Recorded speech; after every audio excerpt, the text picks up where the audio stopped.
साथियों जय हिंद। मैं संतोष बहादुर नायक, डायरेक्टर दीप कंप्यूटर स्किल डेवलपमेंट सोसाइटी, एक बार फिर से मैं आपके समक्ष प्रेमलता राघव जी की बुक, जैसा कि मैं अपनी प्रस्तावना में इंट्रोडक्शन में दिखा चुका हूं, बता चुका हूं, शांति व सत्य के प्रेरणा पुंज डॉक्टर अंबेडकर। इस बुक का जो पहला लेसन है, मैं उसे पढ़ने का और आपको समझाने का प्रयास करूंगा। तो चलिए हम पहला लेसन लेते हैं। पहले लेसन का जो शीर्षक है, बेचारा गाड़ीवान। बेचारा गाड़ीवान लिखते हैं भीमराव अंबेडकर, उनका बड़ा भाई आनंदराव और उनका एक छोटा भतीजा तीनों पादली रेलवे स्टेशन पहुंचे अपने पिताजी को लेने। प्रतीक्षा करते करते काफी समय बीत गया, लेकिन पिताजी कहीं नजर नहीं आए। थोड़ी देर में प्लेटफॉर्म खाली हो गया, चारों ओर अंधेरे का समुद्र छा गया। स्टेशन मास्टर उन तीनों की ओर देखे जा रहे थे। वे तीनों सतारा से पादली और पादली से बैलगाड़ी से गोरेगांव जाते,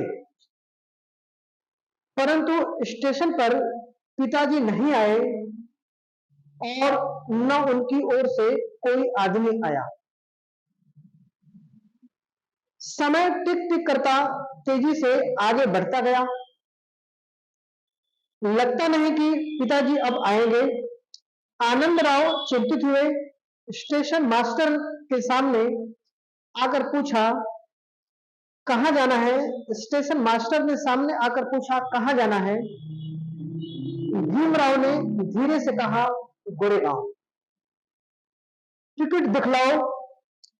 अभी तक गए क्यों नहीं? कैसे जाएं? भीमराव ने कहा। अब वार्तालाप हो रही है। जो टिकट कलेक्टर है और डॉक्टर बी आर अंबेडकर के बड़े भाई आनंदराव और स्वयं भीमराव जी से जो टिकट कलेक्टर है वो बातचीत कर रहे हैं, बता रहे हैं, पूछ रहे हैं, टिकट दिखलाओ। अभी तक गए क्यों नहीं? जवाब आया, कैसे जाएं? भीमराव ने कहा। क्यों? जाने में क्या कठिनाई है? स्टेशन मास्टर ने पुनः धीरे से पूछा। पिताजी नहीं आए, बता रहे हैं डॉक्टर अंबेडकर। जब वो छोटे थे तब वो बता रहे हैं पिताजी नहीं आए। उन्हें चिट्ठी दी थी। भीमराव का मासूम स्वर था। स्टेशन मास्टर का दिल पिघल गया। सोचिए, आपके बच्चे अगर रहते तो आप कभी वही रोल होता जो स्टेशन मास्टर का है। यह आत्मीयता से भरकर बोले, तुम्हारे पास पैसे हैं क्या?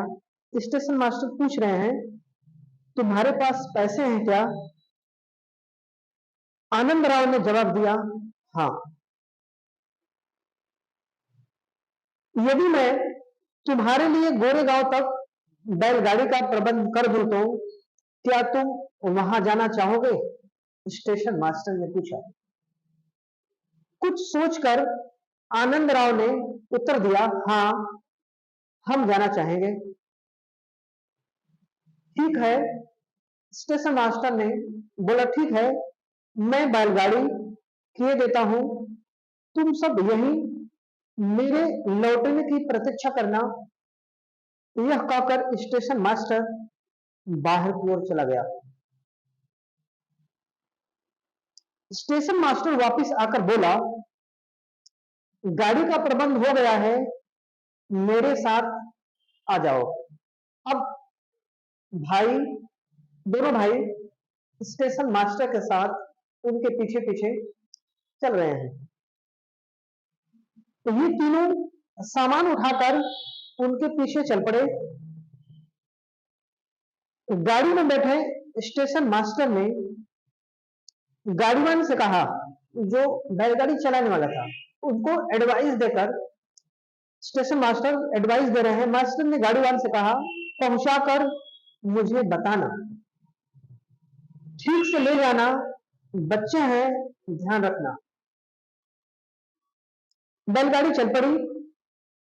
चलते समय उन दोनों के ने आदर से उनको नमन किया। अब स्टेशन मास्टर और बच्चे बैठ गए हैं, दोनों लोग एक दूसरे को छोड़ रहे हैं उस टाइम। तो बच्चों ने अपना संस्कार दिखाते हुए स्टेशन मास्टर को प्रणाम किया। गाड़ीवान उनसे बतियाने लगा। गाड़ी बैठ गए हैं और चल रहे हैं, और चलते समय गाड़ीवान बच्चों से बातचीत कर रहे हैं, जो तीनों बच्चे हैं उनसे बातचीत कर रहे हैं। वह उनका नाम पूछता, उनके गांव का नाम पूछता और उनके पिताजी का नाम पूछता। उनके उत्तर देने की शैली से उनका मन गदगद होने लगा। गाड़ीवान बातचीत कर रहा है छोटे अंबेडकर से और उनके बड़े भाई, और साथ में उनकी एक और सिस्टर है।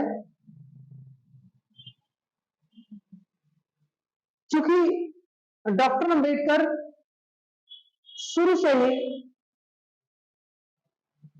तीक्ष्ण बुद्धि के होनहार बालक हैं, वो किसी भी सवाल का शांतिपूर्वक और एक डिसिप्लिन में होकर आंसर देने का वो प्रयास कर रहे हैं, जैसा कि आप आगे देख रहे हैं। उनके उत्तर देने की शैली से उनका मन गदगद होने लगा। वह सोचने लगा कि एक उसके बच्चे हैं जिन्होंने ब्राह्मण के घर में जन्म लिया है, लेकिन जो पढ़ने से जी चुराते हैं और जिन्हें बात करने का सलीका नहीं आता, निसंदेह ये दोनों बच्चे भी ब्राह्मण होंगे। अब देखिए, बातचीत करने से उनकी शैली, उनके बातचीत करने का जो सलीका है, उनसे गाड़ीवान जो बैलगाड़ी चलाने वाला है वो कंफर्म कर लिया कि ये दोनों बच्चे जो हैं ब्राह्मण ही होंगे, ऐसा मान के वो चल रहा है। उनके माता पिता धन्य हैं, वो सराहना कर रहा है, उनके माता पिता धन्य हैं। यह सोचते हुए वह उनसे पूछ बैठा, आप कौन से ब्राह्मण हैं? अब यहां से स्टोरी, रियल स्टोरी यहां से स्टार्ट होने वाली है। हम ब्राह्मण नहीं हैं तो वैश्य हो गए। देखिए, गाड़ीवान जातिवाद यहां से स्टार्ट कर दिया, छोटे बच्चों के साथ, मासूम बच्चों के साथ। तो वैश्य होंगे। उत्साह से गाड़ीवान ने पूछा कि अगर आप ब्राह्मण नहीं तो वैश्य होंगे। तभी अंबेडकर ने कुएं की तरफ इशारा करते हुए कहा, मुझे पानी पीना है। गाड़ीवान ने उनसे कहा, जाओ, जाकर पानी पियो, ध्यान रहे उधर खेलते कूदते मत लग जाना, मुझे लौटना भी है। एडवाइस दे रहा है, उसे रिटर्न भी होना है। आप पानी नहीं पियोगे। अब देखिए, बच्चे उनसे पलट के अपने संस्कार के परिचय दे रहे हैं, छोटे बच्चे। आप पानी नहीं पियोगे? भीमराव अंबेडकर ने पूछा। गाड़ीवान की प्यास प्रश्न सुनकर ही बुझ गई। वाह रे बच्चे! कहा उसके लड़के वह चीखता चिल्लाता रहता तो भी ये पानी लेकर नहीं आते। वो अपने बच्चों से कंपेरिजन कर रहा है कि कहा मेरे बच्चे और कहा ये छोटे बच्चे मैं अपने बच्चों को चिखता चिल्लाता रहता हूं तो भी वो पानी नहीं लाते, और ये बच्चे मुझसे पूछ रहे हैं कि आपको भी पानी पीना है, तो मैं लेकर हम लोग आ जाए, पानी लेकर नहीं आते। कभी आते तो बुरा सा मुंह करके सामने खड़े हो जाते हैं, उनकी आंखें छल छला आई। वे ये बच्चे कितने साफ और करीने से वस्त्र पहने हुए हैं और कितने शिष्ट हैं। वह कहता, नहीं बबुआ, तुम दोनों पी आओ, मुझे प्यास नहीं है। वे दोनों चल पड़े। गाड़ीवान की दृष्टि उन दोनों पर टिकी रही। एक का गाड़ीवान उन बच्चों को देख रहा है कि कैसे संस्कारित बच्चे हैं। तो यहां आपको बता दें कि डॉक्टर अम्बेडकर बचपन से ही संस्कार उनमें कूट कूट कर भरा गया था, जिसका परिचय गाड़ीवान को दे रहे हैं। कुआं खाली पड़ा था, दो रस्सी कुएं के पास अवश्य पड़ी थी। वो जमाना जब कुएं से डोरी, जिसको रस्सी कहा जाता है, ग्रामीण भाषा में डोरी कहा जाता है, और बाल्टी से पानी को निकालकर पानी पीने का जो सिस्टम था, कहानी उस समय की है। कुएं के पास अवश्य पड़ी हुई है। कुएं से पानी खींचकर दोनों ने पिया कि तेज आवाज में उनको चौंका दिया। जैसे ही बच्चे वो सब पानी पी रहे थे, तभी अचानक से एक आवाज आई और बच्चे चौंक गए। वो आवाज क्या थी? वह गांव का मुखिया था, जिसका कुआं था। अब अचानक से गांव का मुखिया आया और बोला, उसके साथ 6-7 आदमी थे, मुखिया के साथ में 6-7 आदमी थे और 4 मजदूर वर्णन कर रहे हैं उस मुखिया की। उसने मूछों पर ताव देते हुए पूछा, तुम लोग कौन हो? बच्चे भीमराव ने कहा, जो छोटे बच्चे उस टाइम थे, उन्होंने कहा, भीमराव, वह तो मुझे भी दिख रहा है। मुखिया बोल रहा है, वह तो मुझे भी दिख रहा है, मैं कोई अंधा नहीं हूं। तुम्हारी जाति क्या है? क्या ब्राह्मण हो? मुखिया ने पूछा। अब यहां से जातिवाद नहीं, भीमराव ने दृढ़ता से उत्तर दिया, वैश्य हो? मुखिया ने पूछा, वैश्य हो? नहीं, आनंद राव ने उत्तर दिया। तो क्या क्षत्रिय हो? मुखिया ने टेढ़ी आंख से उन्हें घूरा। अब छोटे बच्चों पर वो खौफ, वो धौंस जमा के पूछ रहा है, क्या क्षत्रिय हो?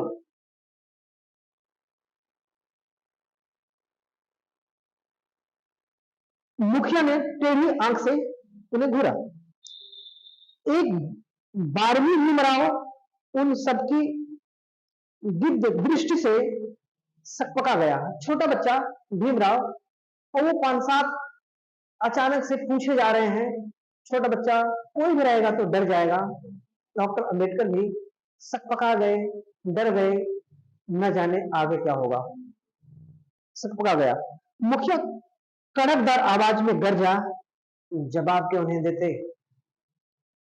आनंद राव ने सहमते हुए अत्यंत धीमी आवाज में उत्तर दिया, महार है। क्या क्या कहा? महार हो? मुखिया के तेवर चढ़ गए, भिकुटियां तन गई, होठ फड़क उठे। वह गर्जना करता हुआ बोला, तुम शूद्र हो?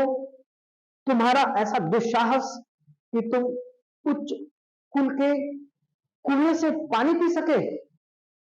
बेशर्म लड़कों, इसकी तुम्हें ऐसी सजा मिलेगी कि तुम सदा याद रखोगे और कभी भूल कर भी अपनी औकात से बाहर जाने की सोच भी नहीं सकोगे।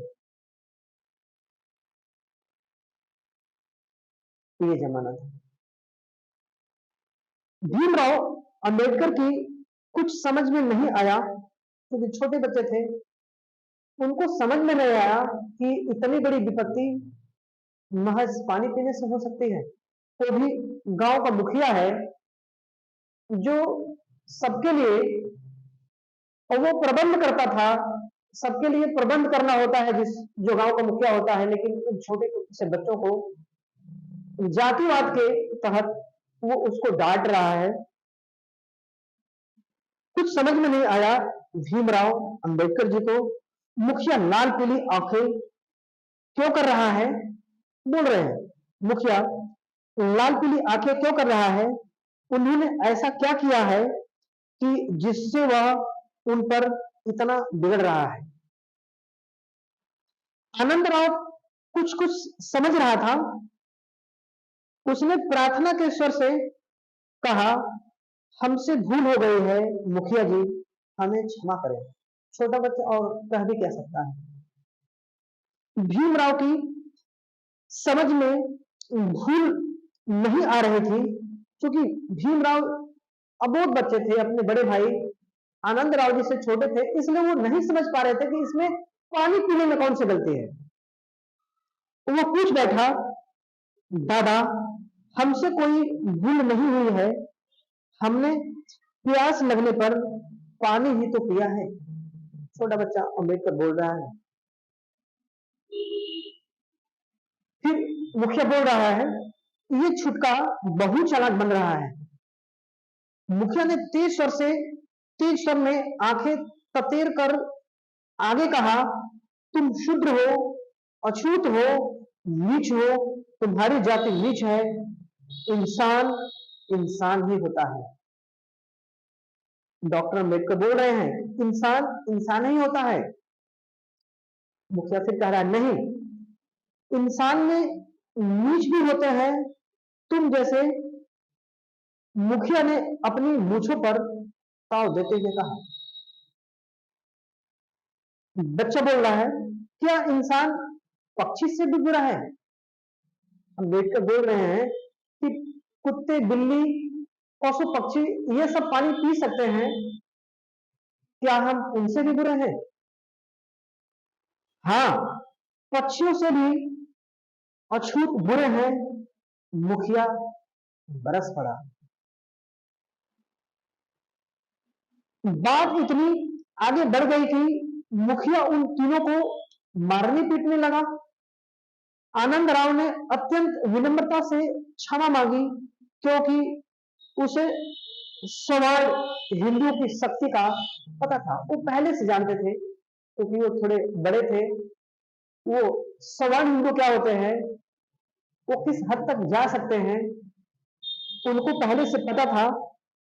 ये दोनों परस्पर मौन साधे।